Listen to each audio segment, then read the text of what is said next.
नमस्कार, आदाब। आइए बात करते हैं भिवंडी शहर में आज से एक दिन पहले यानी 6 अक्टूबर को भिवंडी शहर कांग्रेस पार्टी के बैनर तले एक प्रोग्राम का आयोजन किया गया, भारत जोड़ो। बहरहाल भिवंडी शहर में कांग्रेस पार्टी की क्या हालत है पूरे भिवंडी शहर को पता है।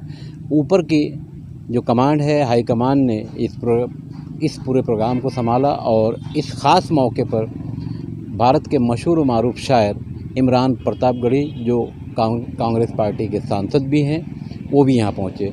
आइए सुनते हैं कांग्रेस पार्टी के सांसद और कवि यानी शायर क्या कहा उन्होंने आज की राजनीति पर। मैं खान फखर आलम।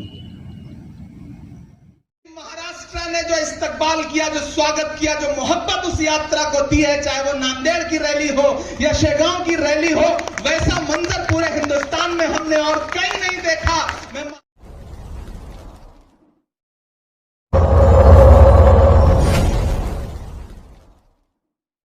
मदहोश जो कर दे वो जादू साथ लाया हूं, तुम्हारे चाहने वालों के आंसू साथ लाया हूं। मेरे परदेसियों, सौगात देने के लिए तुमको मैं अपने गांव की मिट्टी की खुशबू साथ लाया हूं। बहुत सारे लोग हैं, प्रतापगढ़, आजमगढ़, सुल्तानपुर, फैजाबाद, उत्तर प्रदेश के बाकी जो इलाके हैं, बिहार के इलाके हैं, झारखंड के इलाके हैं, वहां से बड़ी तादाद में यहां लोग बैठे हुए हैं। महंगाई की मार, अब की बार मोदी सरकार, याद है ये नारा? हालत क्या हो गई कि जो 400 रुपए का गैस सिलेंडर था वो 1200 का कर दिया, जो पेट्रोल डीजल 58 रुपए का था वो 100 रुपए का कर दिया। आटा, चावल, दूध, दही, पनीर, छाछ, लस्सी, यहां तक कि पेंसिल तक पर जीएसटी लगा खड़ा हूं और कहना चाहता हूं कि राहुल जी ने एक नारा दिया कि डरो मत। मैं उसे एक नज्म बना करके आपके सामने रखता हूं कि वक्त के हाकिमों, बादशाहों सुनो। अभी तक जो कुछ था वो सब सियासत थी, अब जो पढ़ रहा हूं वो शायरी है, और शायरी है तो फिर आप शायरी की तरह सुनेंगे, मुझे पूरा यकीन है। एक बार मुझे बताइए कि आप नज्म सुनने के लिए तैयार हैं। के वक्त के हाकिमों, बादशाहों सुनो, जुल्म की फौज के सरबराहों सुनो, कातिलों के सभी खैर खाहों सुनो, ऐ सियासत के मगरूर शाहों सुनो, मत समझना डराने से डर जाएंगे। भिवंडी वालों तैयार रहना। भिवंडी वालों, मुल्क एक मुश्किल दौर से गुजर रहा है। बदलेगी तो नाना पटोले साहब ने आपसे वादा किया है, मैं भी आपसे वादा कर रहा हूं कि आपके लिए अपनी सरकार से भी लड़ना पड़ेगा, तो लड़ करके भिवंडी के लोगों के लिए वो तमाम चीजें मुहैया करवाई जाएंगी जो इस उद्योग को सहारा देंगी। कि हर भारतवासी की चाहत जीत गई कर्नाटक में, नफरत हारी और मोहब्बत जीत गई कर्नाटक में, हर भारतवासी की चाहत जीत गई कर्नाटक में। पहला बंद पढ़ता हूं कि नफरत छोड़ो भारत जोड़ो वाला नारा जीत गया। अगला जो मिसरा है वो अगर लगे कि हाँ बहुत सलीके से बात कही गई है तो कोई भी हाथ खामोश नहीं रहेगा। आपकी तालियों का शोर अपने बड़े से महल में बैठे हुए इस मुल्क के हाकिम तक जाएगा, मैं जानता हूं। मैं यहां से वहां तक पुकारता हूं आपको कि नफरत छोड़ो भारत जोड़ो वाला नारा जीत गया, नफरत छोड़ो भारत जोड़ो वाला नारा जीत गया, लाखों वाले सूट से एक टी शर्ट हमारा जीत गया। कि नफरत छोड़ो भारत जोड़ो वाला नारा जीत गया, लाखों वाले सूट से एक टी शर्ट हमारा जीत गया। एक तपस्वी सच का दामन थाम अकेला निकला था, सब झूठों की हार हुई और एक बंजारा जीत गया। कि उसकी जिद और उसकी बगावत जीत गई कर्नाटक में।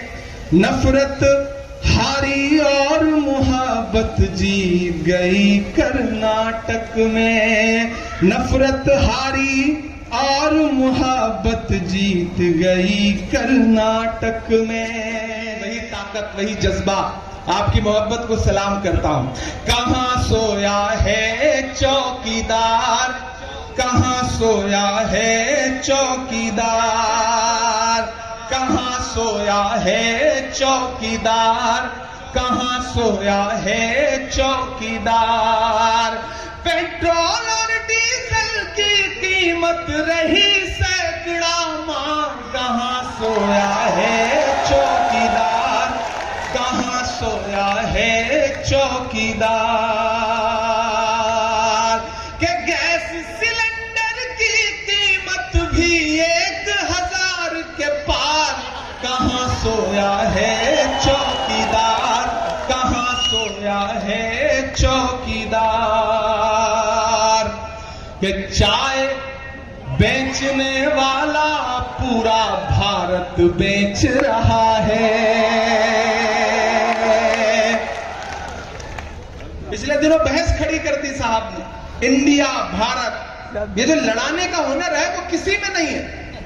अच्छा, अभी मैं नाना पटोले साहब से पूछूं कि भाऊ मुझे ये बताइए कि आपके साथ जो लोग पढ़ते थे वो एकाध उसमें से अभी हैं? तो नाना पटोले जी 2-4 लोगों के नाम बता देंगे कि हाँ मेरे साथ ये फला, मेरा दोस्त पढ़ता था, मेरे क्लास में ये था, मेरा क्लासमेट ये था।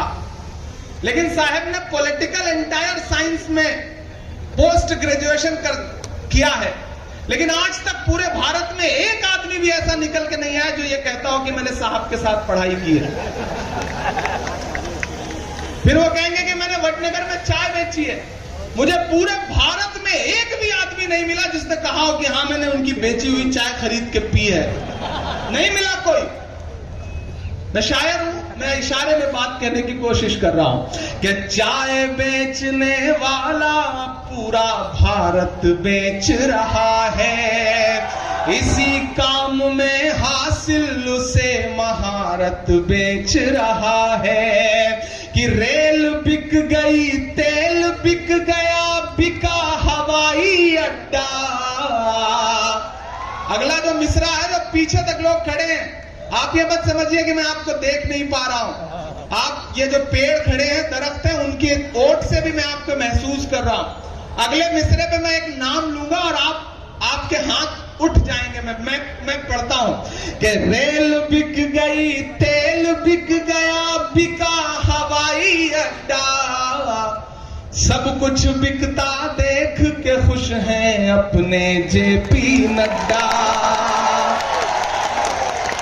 कि जनता महंगाई की मारी करती हाहाकार। कहां सोया है चौकीदार, कहां सोया है चौकीदार। तमाम वो नारे याद करिए। एक नारा दिया था ना कि बहुत हुई महंगाई की मार, तो महंगाई का आलम तो ये है। दूसरा नारा क्या दिया? बेटी बचाओ बेटी पढ़ाओ।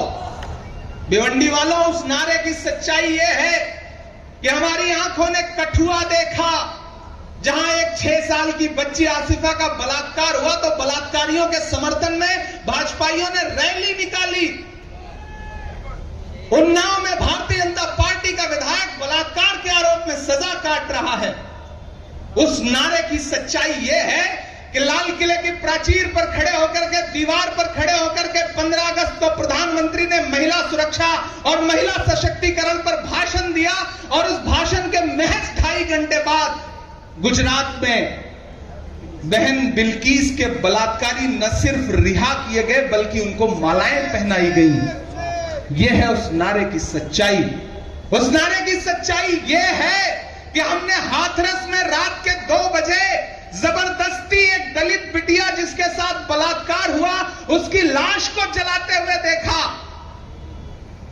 उस नारे की सच्चाई यह है कि ओलंपिक पदक लाने वाली हमारी पहलवान बेटियां जब जंतर मंतर पर इंसाफ के लिए बैठी तो वहां से 200 मीटर दूर बैठे हुए प्रधानमंत्री जी ने एक भी दिन उनकी चीखें नहीं सुनी, उन्हें सड़कों पर घसीटा गया।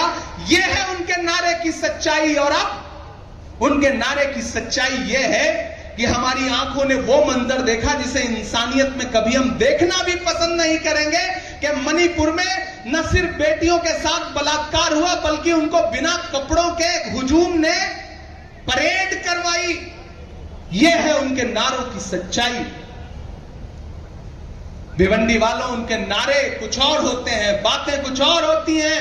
उन्होंने नारा दिया सबका साथ सबका विकास, लेकिन उसकी सच्चाई यह है कि देश की राज्यसभा में 3 मुसलमान भारतीय जनता पार्टी के सांसद हुआ करते थे, एमजे अकबर, मुख्तार अब्बास नकवी, सैयद जफर इस्लाम। जैसे ये नारा दिया उसके बाद तीनों कहां भेज दिए गए, कहां फेंक दिए गए, आप पता भी नहीं लगा सकते हैं। यह है उनके नारे की सच्चाई। यह है उनके नारे की सच्चाई कि प्रधानमंत्री जी भाषणों में सबका साथ सबका विकास की बात करते हैं, उधर तबरेज अंसारी, मिनहाज अंसारी, पहलू खान से लेकर के, जुनैद से लेकर के, रकबर से लेकर के, मोहम्मद उमर से लेकर के, अखलाक से लेकर के, न जाने कितने लोग सड़कों पर चलते हुए भीड़ के जरिए मार दिए जाते हैं और यह हुकूमत चुप रहती है। यह है उनके नारों की सच्चाई। ऐसे